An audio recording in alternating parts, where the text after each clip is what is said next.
Good morning student, BSc third year. Welcome all the student in your online class. हम zoology पढ़ते हैं। तो जैसे कि आपको पता है हमने जो जूलॉजी में आपकी कौन कौन सी बुक थी, आपकी फर्स्ट बुक आती है कॉर्डेटा, सेकंड जो बुक आती है वो आती है हमारी इकोलॉजी एंड एनवायरमेंटल बायोलॉजी, और जो थर्ड बुक है वो आती है हमारी इथोलॉजी, यानी कि जिसमें हम बायोस्टैटिक्स एंड इथोलॉजी प्राणी व्यवहारिकी व जो इसमें जैव सांख्यिकी हम पढ़ते हैं। तो ये आपके जूलॉजी के 3 पेपर हैं। हमने जो फर्स्ट पेपर है कॉर्डेटा उसकी फर्स्ट यूनिट कंप्लीट कर दी थी। सेकंड जो बुक है आपकी जो कि है हमारी यानी कि प्राणी जैविकी, उसमें इकोलॉजी की फर्स्ट यूनिट हम कंप्लीट कर चुके हैं। तो अब हम जो स्टार्ट कर रहे हैं वो अगेन हम कॉर्डेटा स्टार्ट कर रहे हैं। तो हम यानी कि कॉर्डेटा की जो फर्स्ट यूनिट है वो कंप्लीट कर चुके हैं। देन हम जो स्टार्ट कर रहे हैं हम कॉर्डेटा की सेकंड यूनिट स्टार्ट कर रहे हैं, यानी कि आज से हम जो पढ़ेंगे हम कॉर्डेट एनिमल्स के बारे में फिर से पढ़ेंगे। फर्स्ट यूनिट में जैसे हमने हर्डमानिया पढ़ा, या अगर हम बात कर रहे हैं हर्डमानिया के साथ साथ हमने क्या पढ़ा था, हमने एम्फिऑक्सिस पढ़ा है, पेट्रोमाइजोन पढ़ा है, और इन एनिमल एसिडेंटेट लार्वा, ये सभी हमने फर्स्ट यूनिट में कंप्लीट किए थे। जो इसकी सेकेंड यूनिट आती है उस सेकेंड यूनिट में क्या है, यहाँ हम कंपैरेटिव एनाटॉमी पढ़ते हैं, यानी कि एक तरीके से अगर हम बात कर रहे हैं तो यहाँ हम क्या पढ़ेंगे, जो भी कॉर्डेट एनिमल्स हैं कि कॉर्डेट एनिमल्स में कौन कौन आते हैं, स्पेशली जो हम 5 क्लासेस हैं कौन कौन सी, फिशीज यानी कि मछली वर्ग, एम्फीबिया यानी उभयचर वर्ग, रेप्टिलिया सरीसृप वर्ग, पक्षी वर्ग यानी कि एप्स, और मैमेलिया यानी कि स्तनी वर्ग। इन 5 जो हमारी क्लासेस हैं, इन क्लासेस में क्या क्या जो संरचनाएं हैं जो एक समानता रखती हैं, और क्या क्या संरचनाएं या क्या क्या स्ट्रक्चर ऐसी हैं जो भी क्या है इनमें डिफरेंशिएशन है, तो उन सभी संरचनाओं को हम कंपैरेटिवली पढ़ना स्टार्ट करेंगे। तो जो हमारी सेकेंड यूनिट है वो सेकेंड यूनिट एक तरीके से इन एनिमल की कंपैरेटिव एनाटॉमी है, यानी कि हम इसमें क्या पढ़ते हैं, इनका तुलनात्मक अध्ययन। जैसे अगर हम बात करें मछली में जो श्वसन तंत्र पाया जा रहा है उसकी तुलना किससे करेंगे, एम्फीबिया जीवों से या सरीसृप जीवों से, किस तरीके से इनमें जो चेंजेस आए हैं। तो इसे पूरी यूनिट में हम क्या पढ़ते हैं, कंपैरेटिव एनाटॉमी के बारे में स्टडी करेंगे।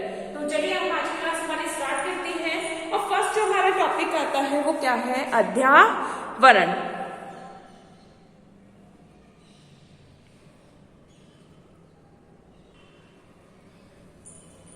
तो हेडिंग डालेंगे अध्यावरणीय तंत्र। देखो जब हम इंटेगुमेंट की बात कर रहे हैं,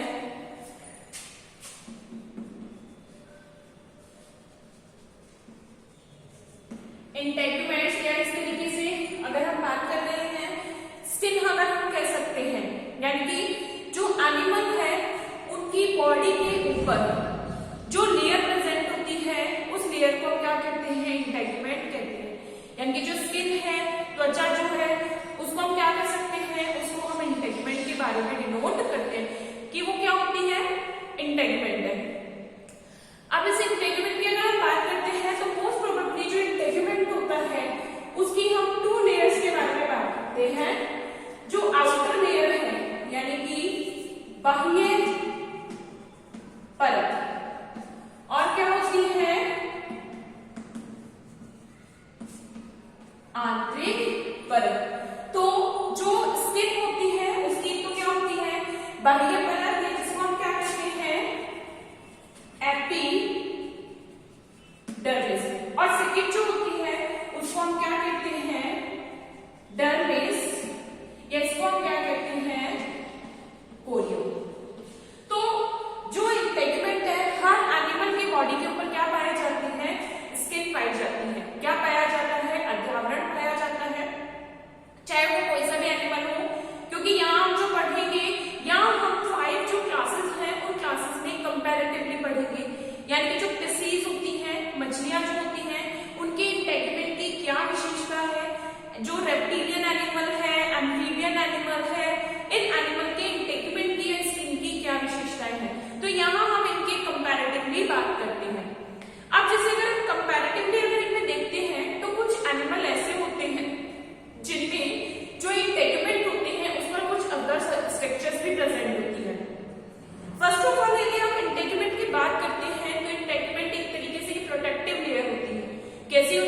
रक्षात्मक परत के रूप में पाई जाती है। रक्षात्मक परत से ऐसे कि जो भी बाह्य आघात होते हैं उनसे क्या करती है, हमारी इनर बॉडी की सुरक्षा करती है।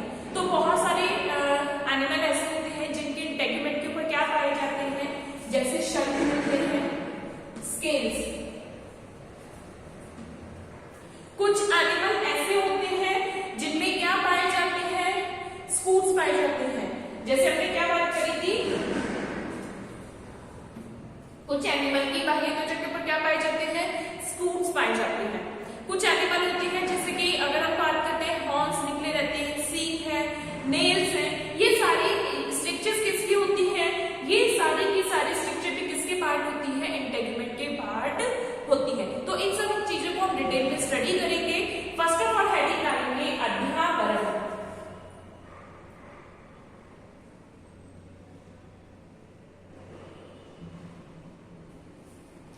फर्स्ट ऑफ ऑल हेडिंग क्या डालेंगे, अध्यावरण।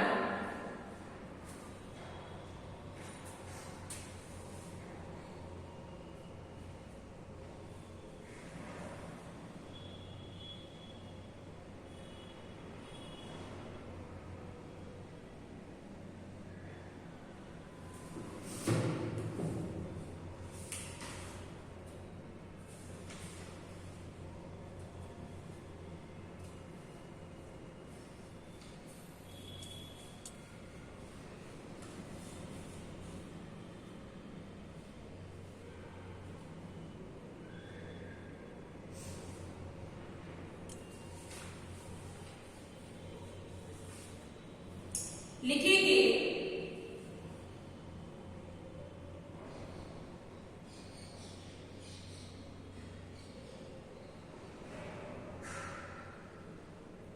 कशेरुक जीवों की शरीर पर उपस्थित, कशेरुक हेडिंग क्या है हमारी, अध्यावरण। तो इसमें लिखेंगे कशेरुक जीवों की देह पर उपस्थित, कशेरुक जीवों की देह पर उपस्थित वह बाह्यतम स्तर,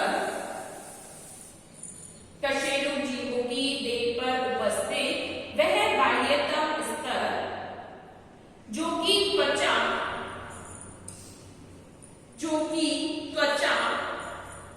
वह इससे उद्गमित, कशेरुक जीवों की शरीर पर उपस्थित, कशेरुक जीवों के शरीर पर उपस्थित वह बाह्यतम स्तर, वह बाह्यतम स्तर जो कि त्वचा व इससे उद्गमित अन्य संरचनाएं, त्वचा व इससे उद्गमित अन्य संरचनाएं जैसे शल्क, पिच, रोम, जैसे शल्क, पिच, रोम इत्यादि से मिलकर बना होता है, इत्यादि से मिलकर बना होता है, अध्यावरण कहलाता है, अध्यावरण कहलाता है, अध्यावरण कहलाता है। यह शरीर का मुख्य रक्षात्मक, यह शरीर का मुख्य रक्षात्मक व संवेदी आवरण है, यह शरीर का मुख्य रक्षात्मक व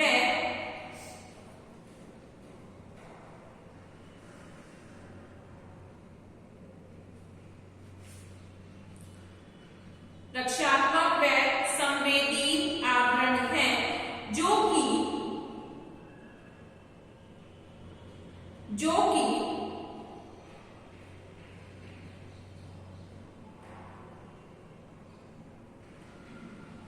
विशिष्ट रूप से,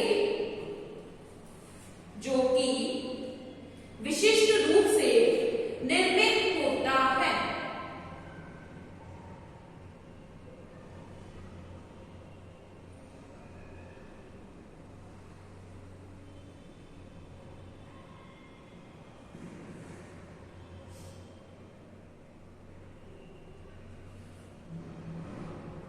कशेरुक जीवों में यह अध्यावरण, कशेरुक जीवों में यह अध्यावरण दो स्तरों में विभक्त होता है,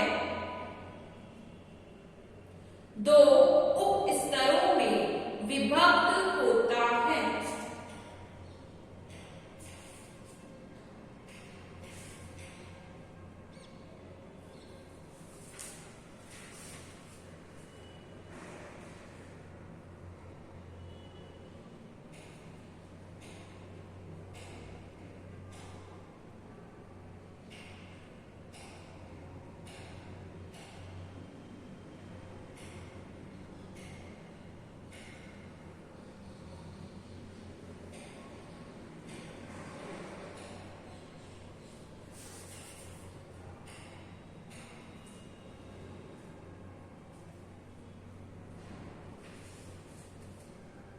हेडिंग डालेंगे integument,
integument, integument is the outermost layer on the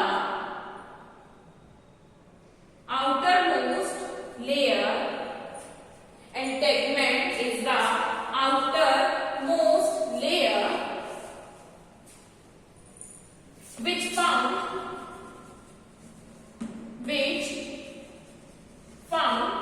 the body of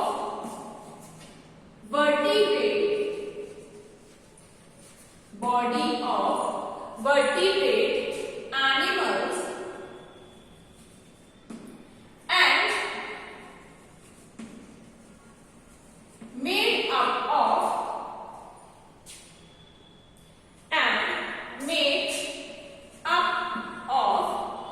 skin and other structures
vertebrate animals.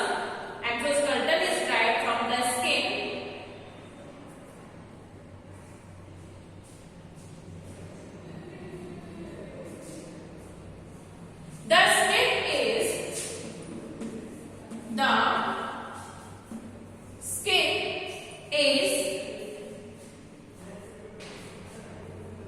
The skin is a surface covering. Skin is a surface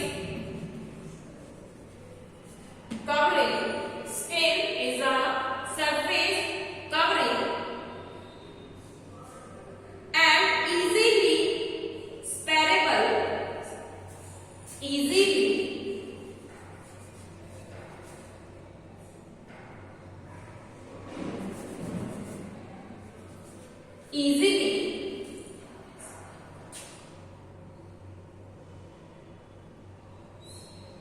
sparable. Separable. Easily separable.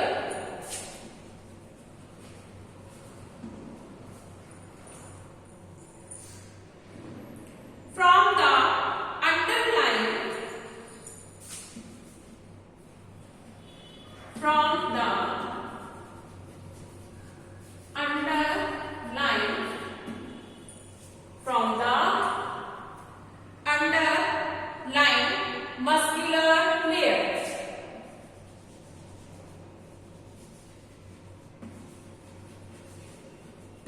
Underlying muscular layer of the body wall. Of the body wall. Muscular layer of the body wall.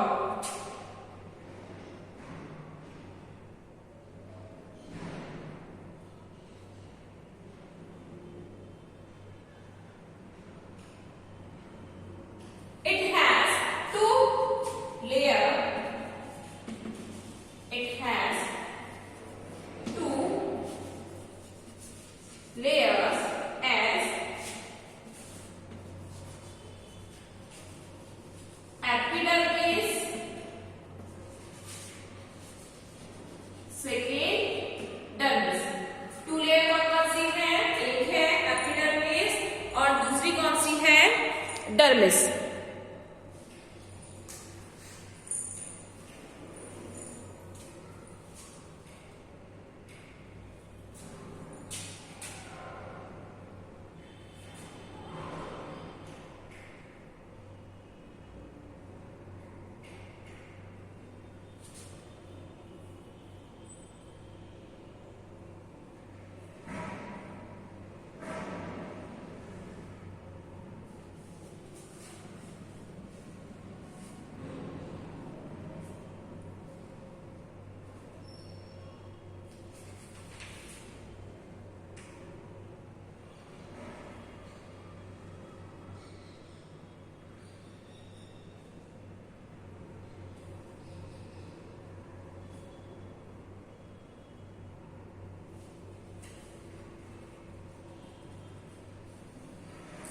ठीक है. अब देखो हम first of all इसके structures की बात करते हैं.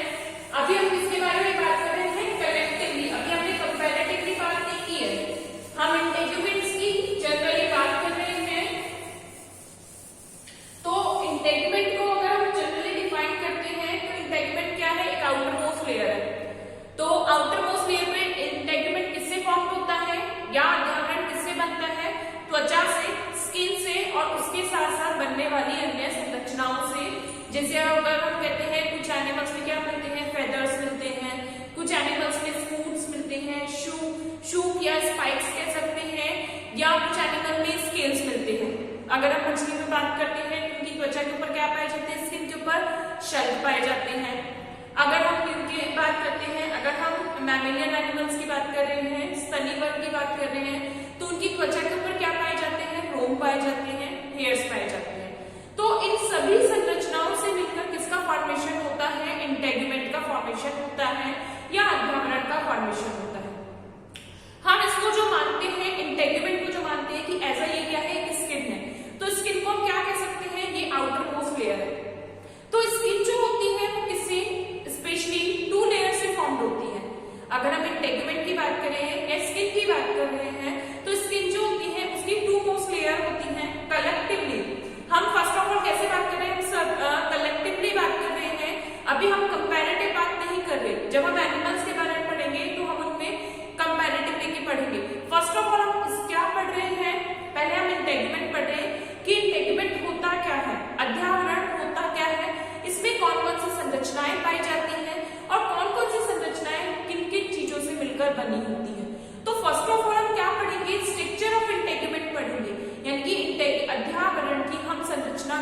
समझेंगे कि अध्यावरण होता क्या है। यदि हम अध्यावरण को स्टार्टिंग में पढ़ लेते हैं तो एनिमल के अकॉर्डिंग हम उसको अलग से डिफरेंशिएट कर सकते हैं। तो अभी हम क्या पढ़ रहे हैं, इंटेगुमेंट की स्ट्रक्चर। अब देखो इंटेगुमेंट में अगर हम बात कर रहे हैं तो हमने भी देखा था ये किस किस से मिलकर बना है, एपिडर्मिस या इसको हम क्या कहते हैं,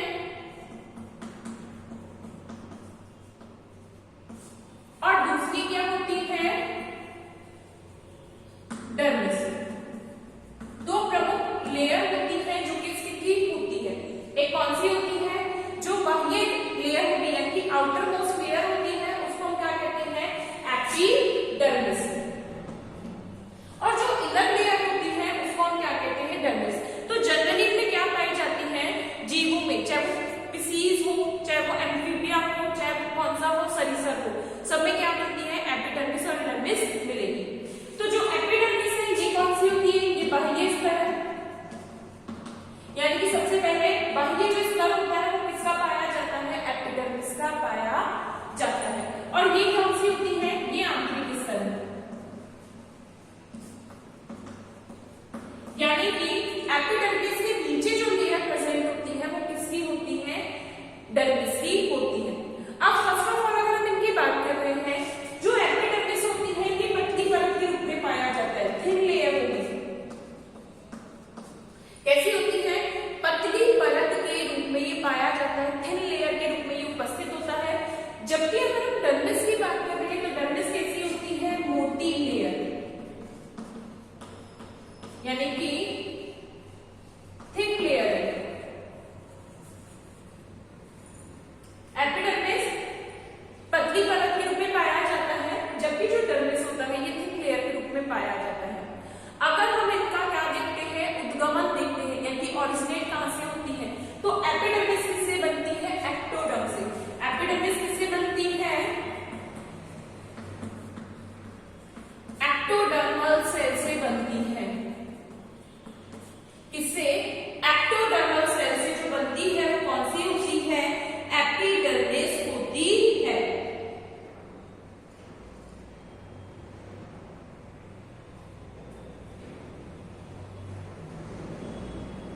लेकिन यदि हम डर्मिस की बात करते हैं तो ये किससे बनती होती है, डर्मिस बनती है मेसोडर्म से।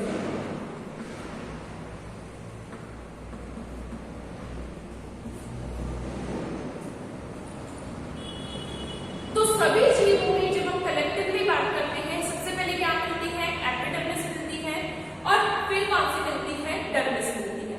अब हम अगर एपिडर्मिस की बात करते हैं तो एपिडर्मिस खुद भी कई लेयर से निर्मित होती है, लेकिन वो जरूरी नहीं है कि सभी एनिमल में वो लेयर उपस्थित हो। ठीक है, कुछ एनिमल होते हैं, जैसे अगर हम हमारी बात करते हैं, मैमेलियन एनिमल्स में बात कर रहे हैं, तो मैमेलियन एनिमल्स की जो एपिडर्मिस होती है उसमें 5 सब लेयर्स पाई जाती है, 5 उप परत पाई जाती है। यदि हम मैमेलियन एनिमल्स की बात कर रहे हैं जनरली, तो क्या होगा, इन एनिमल्स में जो एपिडर्मिस होती है उसकी खुद की क्या होती है, 5 सब लेयर्स होती है। सब पतली पतली लेयर्स होंगी, लेकिन क्या मिलती है, 5 लेयर पाई जाती है। जबकि कुछ एनिमल्स में केवल एपिडर्मिस मिलती है, अधिचर या एपिडर्मिस भी मिलेगी, उसके अलावा कुछ नहीं पाई जाती, केवल क्या मिलती है, एपिडर्मिस एक सिंगल लेयर के रूप में पाई जाती है। कुछ एनिमल ऐसे होते हैं जिनमें एपिडर्मिस के ऊपर क्यूटिकल की परत पाई जाती है। एनिमल में क्या होगा कि इसके ऊपर क्या मिलती है, क्यूटिकल की परत पाई जाती है।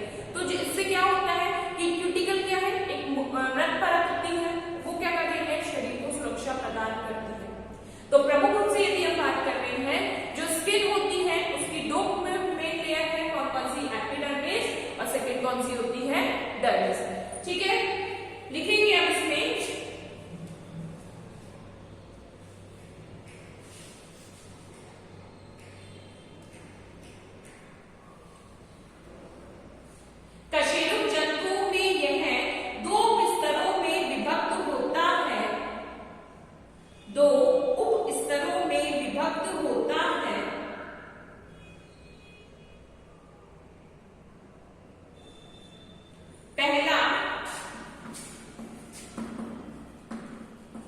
बाह्य चर या इसी को हम क्या कहते हैं, अधिचर या एपिडर्मिस।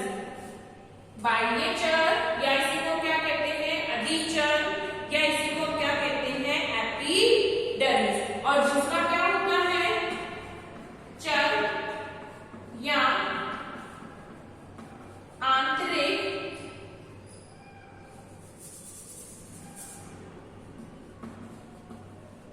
आंतरिक परत या डर्मिस। आंतरिक परत या डर्मिस।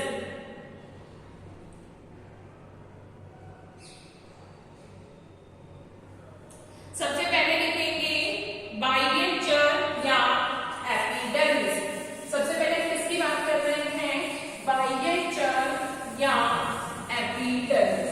तो फर्स्ट ऑफ ऑल क्या बनती है, अधिचर बनेगी,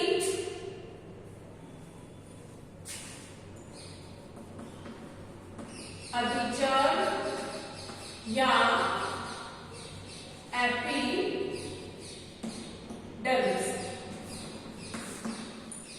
लिखेंगे इसमें।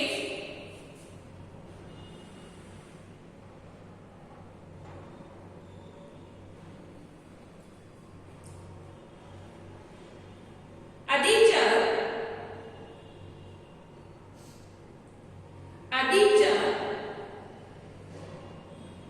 भ्रूणीय एक्टोडर्म से विकसित होती है। अधिचर भ्रूणीय एक्टोडर्म से विकसित होती है। अधिचर भ्रूणीय एक्टोडर्म से विकसित होती है।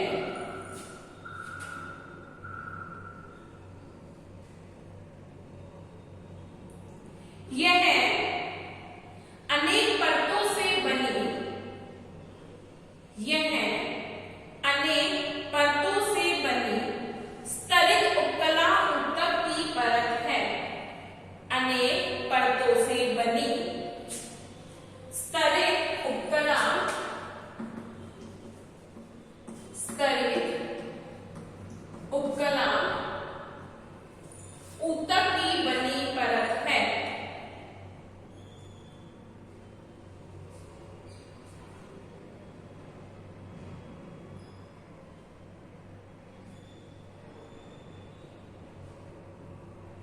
एपिडर्मिस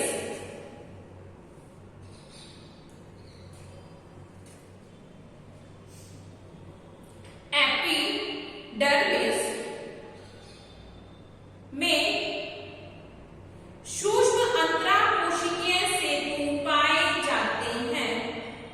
एपिडर्मिस में सूक्ष्म अंतराकोशिकीय सेतु पाए जाते हैं।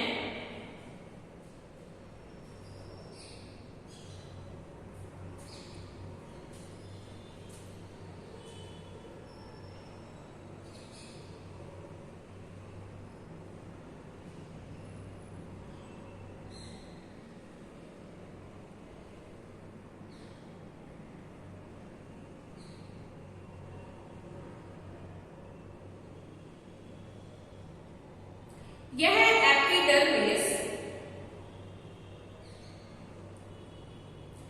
यह एपिडर्मिस अनेक परतों से मिलकर यह epidermis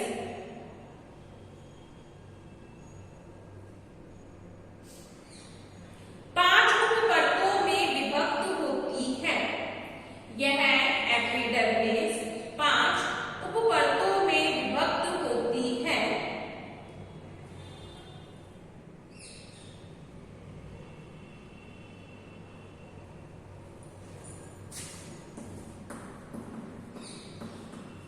stratum corneum, stratum corneum, stratum lucidum,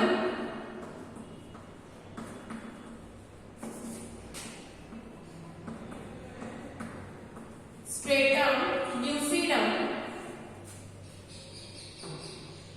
stratum granulosum, stratum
हम किसके बारे में बात कर रहे हैं? हम कलेक्टिवली बात कर रहे हैं। तो आज की क्लास कंप्लीट होती है, नेक्स्ट क्लास में हम इसी टॉपिक को आगे कंटिन्यू करेंगे। Thank you friends.